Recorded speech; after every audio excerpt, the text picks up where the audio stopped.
ইয়াৰ পিছত আমি নিৰ্বাচন ঘোষণা কৰাৰ পিছত আমি সিদ্ধান্ত ল'ম যে কিমান সিটত আমি ইলেকশ্যন উঠিম। মই শুনিছোঁ শিশু কেইটামান 4টা শিশু বিচনাৰ পৰা পৰি গৈছে। মই খবৰ ল'ব দিছোঁ।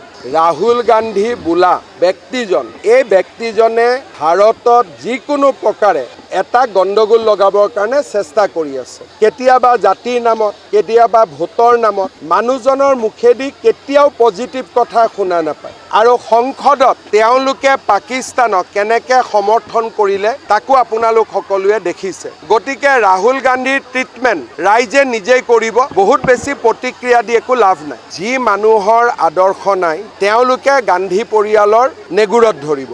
ময়ো ধৰি আছিলোঁ, মই নিজৰ ভুল বুজিলোঁ, মই ওলাই আহিলোঁ। যি মানুহৰ ব্যক্তিত্ব আছে সি গান্ধী পৰিয়ালৰ নেগুৰত ধৰি বহুত দিন থাকিব নোৱাৰে।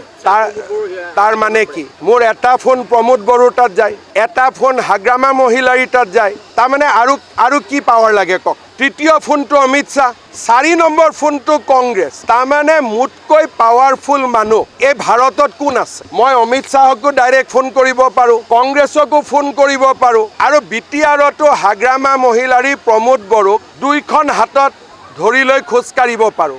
মোৰ লগত যুঁজ বাগৰ নকৰাই ভাল। এতিয়াই চাৰেণ্ডাৰ কৰি দিব লাগে। কালি তেওঁৰ মুখেদি ওলাই গ'ল নে নাই যে ইলেকশ্যন হোৱাৰ আগতে আমি হাৰিলোঁ, কাৰণ তেওঁৰ 4টা ফোন, এটা প্ৰমোদ বড়োৰ লগত, এটা হাগ্ৰামা মহিলাৰীৰ লগত। BTADত যদি প্ৰমোদ বড়োৰ লগতো কাৰোবাৰ ভাল থাকে, হাগ্ৰামা মহিলাৰীৰ লগতো ভাল থাকে, তাৰমানে অসম বিধানসভাত তেওঁ 15টা চিট পাবনে নাই? তাৰপিছত ইলেকশ্যন ক'ত থাকিব? অমিত শ্বাহৰ লগত যদি ফোন থাকে তাৰমানে তেওঁ ভাৰতৰ 3য় 4ৰ্থ শক্তিশালী ব্যক্তি হ'ল নে নাই? আকৌ যদি কংগ্ৰেছৰ লগতো ফোন থাকে, অৱশ্যে আছে, মই মিছা নকওঁ, কংগ্ৰেছৰ লগত ডাইৰেক্টলি আছে। যদি কংগ্ৰেছৰ লগতো থাকে তাৰপিছত এইবিলাক কষ্ট কৰি কিয় ঘূৰি ফুৰিব লাগে? তেওঁতো নিজেই ক'লে মই কিমান পাৱাৰফুল। ভৱিষ্যতলৈ কংগ্ৰেছ BJPত অহাৰ সম্ভাৱনা আছে। কংগ্ৰেছ ক'ত থাকিব এইটো ইলেকশ্যনৰ পিছত? মানুহৰ এতিয়া যি মানুহৰ বিশেষ ৰাজনীতিত বৰ্তমান গুৰুত্ব নাই তাৰ ওপৰত কথা সুধি লাভ নাই। যি মানুহৰ হাতত 4টা ফোন থাকে তাৰ লগত বেলেগে কথা কৈ লাভ আছে নেকি?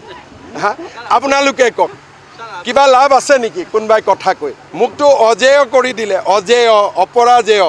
আৰু ইমান মইতো BJPৰ মানুহে ইমান মোৰ প্ৰশংসা নকৰে। আজিলৈকে BJPৰ মানুহে মোক ইমান প্ৰশংসা কৰি পোৱা নাই। গতিকে তেওঁৰ মুখত যে মোৰ প্ৰশংসাখিনি ওলাল, মইতো ভাবোঁ ভগৱানে তেওঁৰ জিভাত দি দিছে। টিকট আমি যদি ইলেকশ্যন 25 তাৰিখে হয় ঘোষণা কৰে, 28ত দিম। যদি 21ত হয় 24ত দিম। কিন্তু আগষ্ট মাহতে চব প্ৰতিচ্ছবি ক্লিয়াৰ হৈ যাব। সেইটোতো ময়ো কৈছোঁ যে অসমত যি ধৰণে মিয়া মুছলমানৰ আগ্ৰাসী মনোভাৱ, 10-15 বছৰ পিছত অসমীয়া মানুহ জীয়াই থাকিব নোৱাৰিব। এই 5 বছৰত আৰু অহা 5 বছৰত আমি যিখিনি কৰিম সেইখিনি এইটো 40 বছৰলৈ পিছুৱাই দিব। তাৰ পিছত নতুন প্ৰজন্মই অসমৰ কাৰণে চিন্তা কৰিব।